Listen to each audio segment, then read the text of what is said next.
A New Pair of Glasses by Chuck C. Preface. And Chuck C's name is Charles A. Chamberlain. Preface. In a world of proliferating pop psychology and self-help publications, a reasonable questioner might wonder if a new pair of glasses serves any purpose whatsoever, and if so, what makes it different? I think the two most significant factors contributing to the special value of the following pages are that they represent the backbone of applied principles from the single most dynamic and successful philosophy of this century, discussed by a man who literally went from a tongue-chewing, babbling idiot to one of the most charismatic men in the world.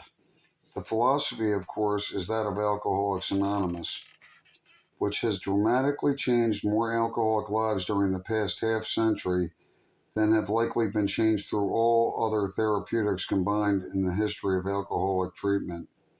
Founded in the mid-1930s by an alcoholic stockbroker and an alcoholic doctor whose paths crossed in Akron, Ohio, the Fellowship of AA has now taken root throughout the entire world, with a practicing membership of well over 1 million sober alcoholics. What sets AA ahead and shoulders above other attempts to reverse the disease of alcoholism, however, is in its immensely successful efforts to literally alter the relationship of the alcoholic to his or her world. In effect, to provide a different perception of the same environment. The most baffling characteristic of alcoholism, both to the alcoholic and to those who must deal with him, is the paradox in which the conflict of sober reality eventually always become untenable, leading to the return to alcohol and/or drugs for relief. Scientists who study alcoholics have stated that the patient may get to a point in sobriety where he actually must drink to preserve his sanity. Then the relief chemical begins to present an obvious problem.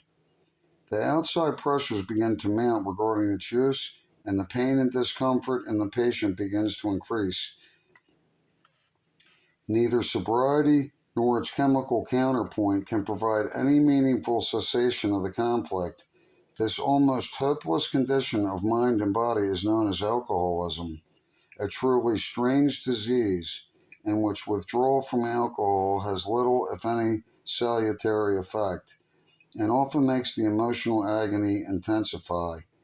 The so-called miracle of AA is in its ability, if its principles be rigorously applied, to gradually alter the perceptions of reality within these distraught personalities.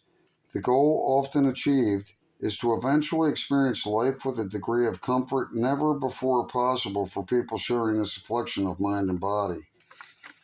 And since the symptoms of the sober alcoholic seem to be almost identical to those of the acute or intense neurotic, these same AA principles can be applicable to a great many additional lives. But as is stated again and again in this book, the principles must be used, not just evaluated or analyzed or passively accepted. The man who explains his own interpretation and understanding of the AA program recovery in the following pages is almost as remarkable as the program he describes. Chuck C., initials only are used for surnames in Alcoholics Anonymous, as a spiritual tool which helps remind its members not to use its teachings for self-aggrandizement, has been a deeply involved activist in AA since shortly after he achieved sobriety in the 1940s. In 1946, he was a husband whose wife had filed for divorce, a father whose two sons viewed him with fear and contempt, a businessman whose employer had told him he would be thrown through the window if he ever reappeared at his desk. In short, Chuck C. was a failure in every area of his life. Today, this remarkable man has become as near a legend in his own time as is possible to achieve in a program of anonymity. Over the years, he has become probably the best known, most loved, highly successful living example of the AA principles.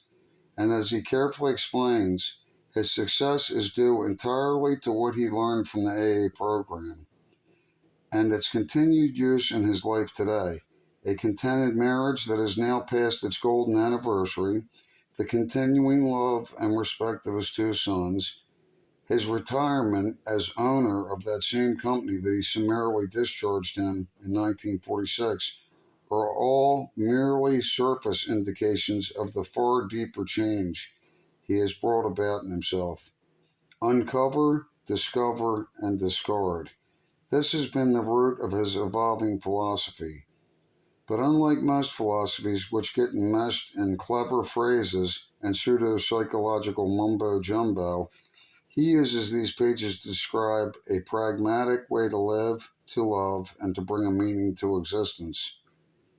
I have had the inestimable pleasure of knowing Chuck C. for many years and have discovered his living example to be more encouraging to me than all the countless pages of how-to books in which I, for many years, immersed my discomfort and discouragement. There are many who will tell you how, there are few who can demonstrate it.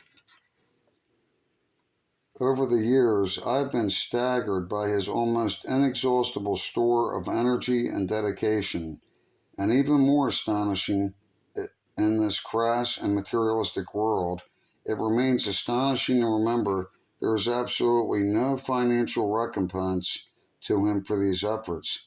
As he says, we do it for free and for fun. Most of us have heard many distinguished leaders in the field of spiritual thought preach their equivalent to this approach, but it seems rarely practiced that way. A new pair of glasses may seem strange and unrelated to specific problems at first reading. Most of us who have needed help the most desperately have taken refuge behind a dismal veneer of cynicism, which we use as a tattered cloak of self-protection. I have had the opportunity, however, to watch these principles gradually work in my own life for over a quarter of a century, and there is still much further to go. I most earnestly suggest you not allow yourself to fall into that trap described by Herbert Spencer, which so often undoes our own best efforts. And I love this saying. I'm saying that. There is a principle which is a bar against all information, which is proof against all arguments, and which cannot fail to keep a man in everlasting ignorance. That principle is contempt prior to investigation.